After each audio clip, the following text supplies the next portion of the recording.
The clash rolls on with some party time elegance.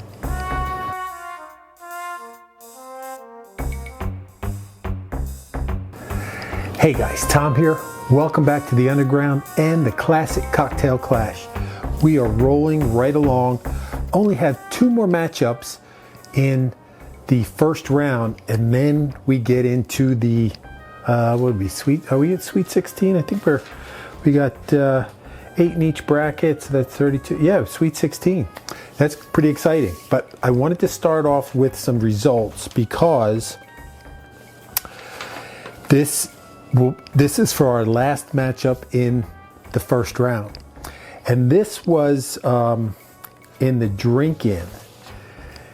In the drink-in, the last time we had the Godfather, which advanced through the drink-in bracket. It beat the Americano. First it beat the Stinger, and then it beat the Americano, and then it went up against a classic from my youth, a Long Island iced tea. These are two good drinks. They are Godfather's your classic drink, Scotch and Amaretto. Kind of, I've said it before, kind of gives me a little bit of a barbecue vibe. And then that matched up against the Long Island iced tea, which is your basic kitchen sink drink. It has a little bit of everything in it. And I hadn't had one in probably 30 years, but it was really a refreshing drink. I mean, you can't drink a lot of them because there's a lot of booze in it, but it was a good drink. And in that matchup versus the Godfather and the Americano, to advance out of the drink-in bracket was, what did I say? No, I said a Godfather, Americano. It was the Godfather and the Long Island iced tea to advance out of the drink-in bracket to go up against our last matchup in the boozy bracket. The winner was the Long Island iced tea. I mean, it's just a good, fun drink to have every now and again. Like I said, you can't drink a ton of them, but it was a nice drink. So that puts the Long Island iced tea up against the classic martini in the boozy bracket. And speaking of boozy bracket, the other final matchup in the boozy bracket is two really classic drinks. First, you have the New Orleans, probably the quintessential drink of New Orleans, aside from the like Hurricane Mardi Gras type drink, is the Sazerac. Now, a little bit about the Sazerac. Well, first let me tell you its opponent. That is going to go up against the Negroni. These are really two, they're kind of, when I say they're similar, no, they're not similar, but they are really two good drinks. So let's just talk a little bit about them first. The Sazerac dates back by some accounts as far as the 1830s, and it was trademarked in 1900 by the Sazerac Company. And it became the official drink of New Orleans in 2008. Originally, it was thought that the drink was made with brandy. The brandy, specifically where it got its name, was this French brandy called Sazerac de Forges et Fils Cognac. Is a mouthful. Probably why they stopped making it with this. But now, as you'll see, it's not made really with brandy anymore. And then it's got some additions for which we'll get into, but it makes some. It has some Peychaud Bitters in it, which was an invention of this pharmacist from Saint Dominique. It was a French colony at the time, which was now Haiti, and he moved to New Orleans during the Haitian Revolution, where he opened up a drugstore and sold this bitters. And then in about 1885, Europe had this phylloxera epidemic, which destroyed a lot of the vineyards in France. So obviously you could not get this Sazerac de Forge et Fils Cognac. So they started making it with rye. And that's how this drink came about. So enough about Sazerac. How about the Negroni? Now, the Negroni goes back to Florence, Italy, where it was invented by the Count Camillo Negroni in the early 20th century. He was at this bar called Cassoni in Florence, and he demanded that the bartender kind of amp up his favorite cocktail, the Americano. And what they did basically was he took out the club soda, or the soda water, if you remember when we made this drink, and he put in gin. And then to further make this drink different again, he replaced the lemon garnish with orange. So you'll see as we make these drinks. So let's make, first we shall make the Sazerac. Now Sazerac is interesting. It starts with an absinthe rinse. Now absinthe is kind of like a licorice type thing. No, that's not what I wanted.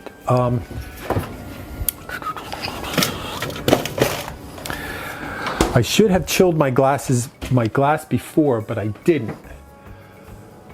So we're just gonna have to pretend that this was a chilled glass. Actually, you know what? Let's backtrack. Since I screwed up, we'll make the other one first. We'll make a Negroni first. And the Negroni, we need some gin. And this is just a three-part drink here. Some gin,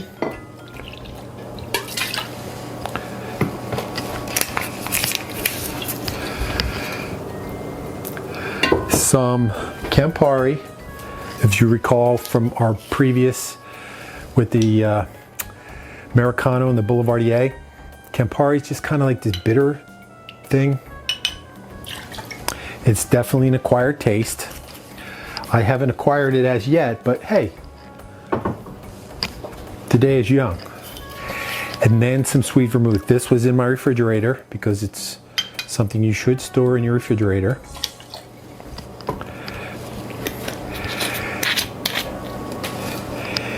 And I will take some ice. And this is one that we do not stir. I mean, we do not shake. We merely stir it. So give it a little stir.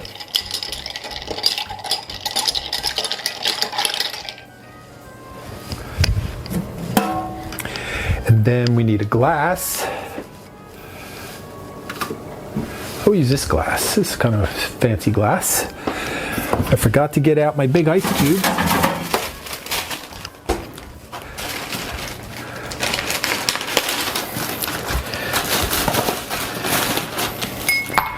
You just strain this over a single large ice cube.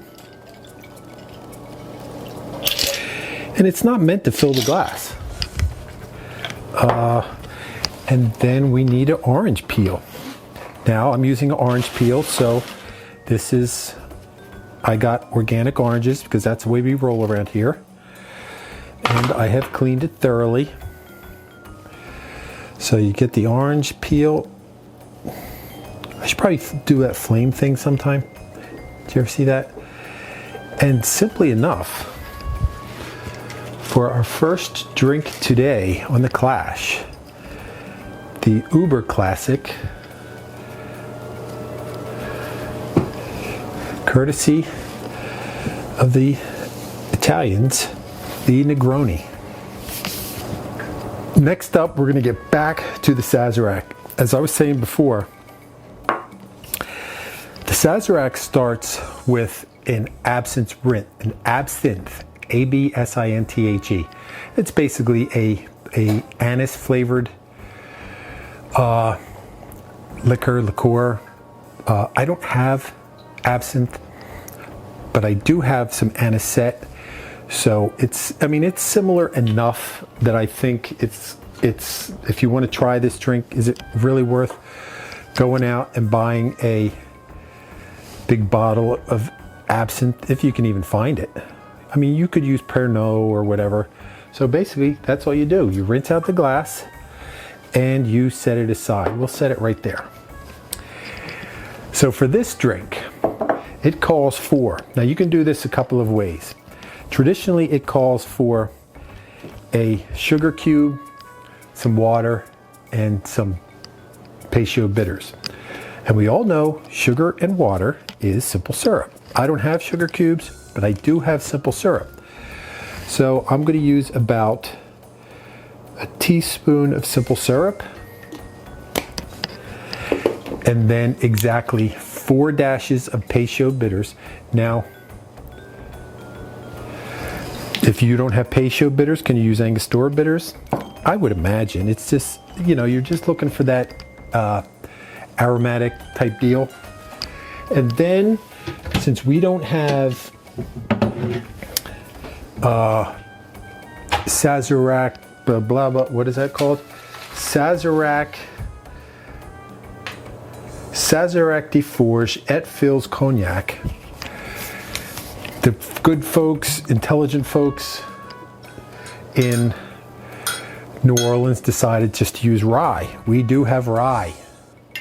Your favorite rye. And it's going to be about 2.5 ounces of rye.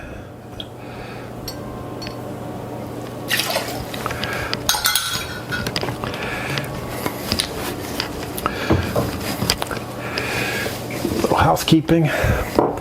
And once again, some ice.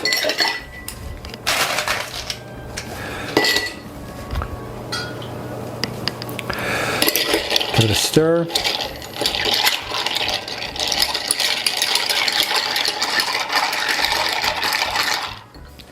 Back in the day when I used to 10 bar, I mean, I don't know if people still do this in the flare. I would just stir with the back end of the strainer. So, ooh, that might be the first so of the day. Our rinsed out glass. We'll do it this way. So, no ice needed here. But we do need a garnishment. And just like the Negroni, this one calls for a lemon twist, which I'm doing with the wrong hand.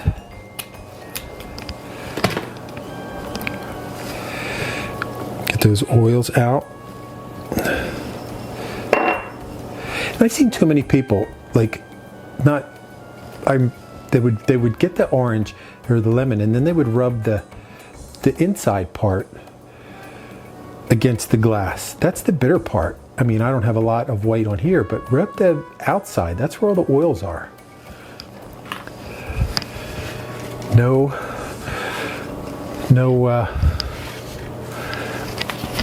ice, or actually, you know what? You don't even need that. That's kind of... So, drink number 2 on this clash is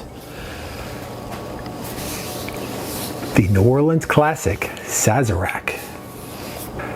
It is now time for the best part where we say, ready, drink. Okay, which one am I going to try first? This is, I'm going to say this one, the Negroni.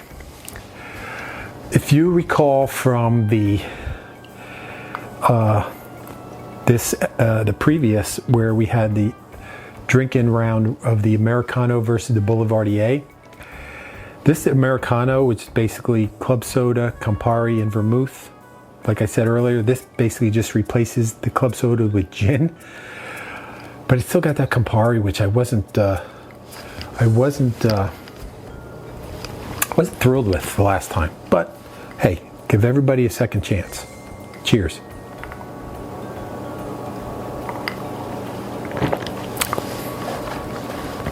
Still don't like it. Oh. The Campari is, I mean, it's definitely an acquired taste, and I have not acquired it as yet. It's just, you have the bitterness of the Campari, and then you back it up with the herbal, like junipery gin. It's the sweet vermouth just doesn't do enough to bring it back to anywhere something that I can drink. But hey, I tried it. And now we have the Sazerac. I've never had a Sazerac.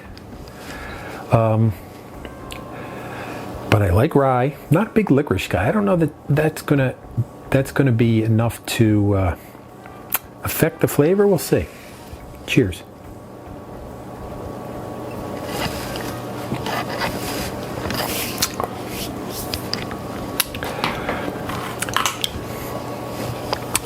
That's a strong drink.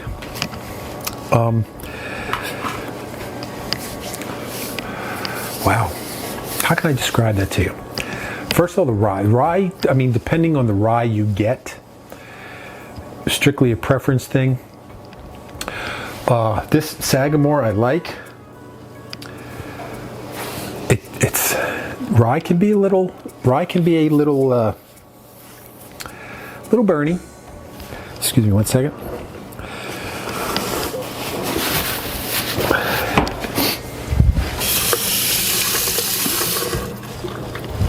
Rye can be a little burny. And then, but you do get the sweetness from the sugar. Peychaud Bitters, I'm not sure. They're just aromatic. I don't know what's all in them as where they differentiate from Angostura.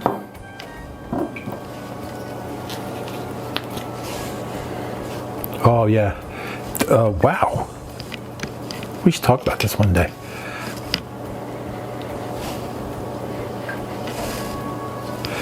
Angostura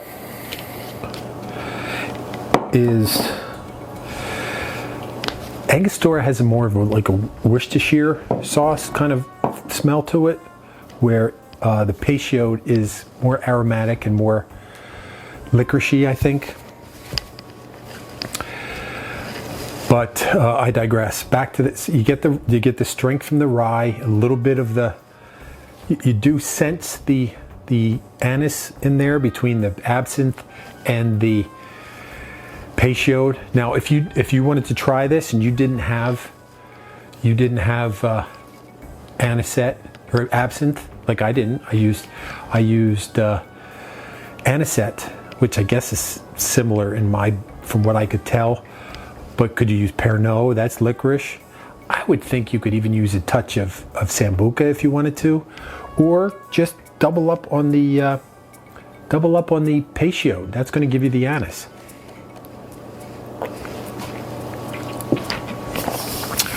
Two very interesting drinks with some cool history about them.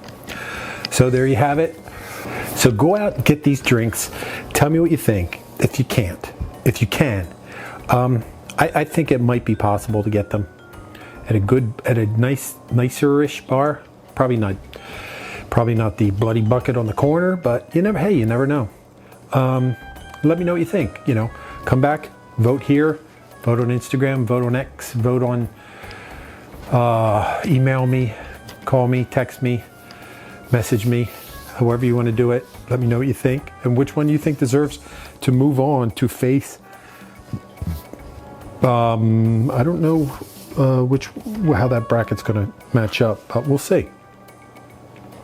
So that's it, guys. Thanks for stopping by. If it's your first time here, think about subscribing. We have a lot of good time here. Cocktail clash, shots, holidays, taste tests. I haven't done a taste test in a while. We should probably do that sometime. A lot of other good things. Then hit the notification bell. You'll be notified. YouTube will tell you when something comes out. You can come back and see it. Make sure you don't miss a thing. And then heck, if you want to support us, you can get swag. We got hats, shirts, sweats, glassware. There's the link down below where you can find that. And there's even a way, if you want, you can leave us a tip. That would help us out too. And another great thing that would help us out, if you like this kind of stuff, like the video, share it with somebody you think might be interested, and we can build the pirate armada together. So I'm out of here. Gonna enjoy a little cocktail, but if you're gonna enjoy a cocktail, remember, drink like a pirate, but drink responsibly. Don't drink and drive. So until I see you again right here at the Grantham Pub Underground, I'll save a seat at the bar for you. Cheers.